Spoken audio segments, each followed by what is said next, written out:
पुण्यातील बैठक अर्धवट सोडून राज ठाकरे तडकाफडकी मुंबईला रवाना। बैठकीला पदाधिकारी वेळेवर न पोहोचल्यानं राज ठाकरे नाराज। ईव्हीएम घोटाळा करून भाजप जिंकल्यास देशात भडका उडेल, उद्धव ठाकरेंचं भाकीत, तर पराभव दिसू लागल्यानं ईव्हीएमवर आरोप, फडणवीसांचा पलटवार।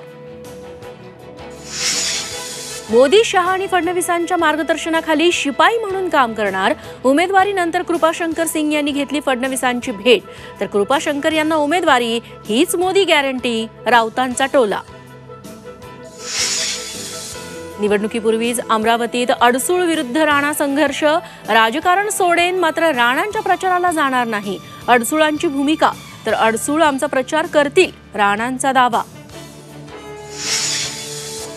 रत्नागिरी सिंधुदुर्ग जागेवरूनची महायुतीची धुसफूस गोव्यापर्यंत, रत्नागिरीत कमळच फुलणार, गोव्याचे मुख्यमंत्री प्रमोद सावंतांचं वक्तव्य।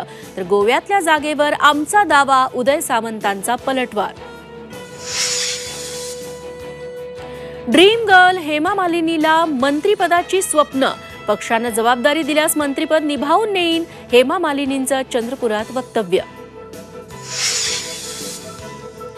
पुढील आठवड्यात सरकारी बँक कर्मचाऱ्यांची पगारवाढ होण्याची शक्यता, 5 दिवसांच्या आठवड्याची मागणीही विचाराधीन असल्याची सूत्रांची माहिती।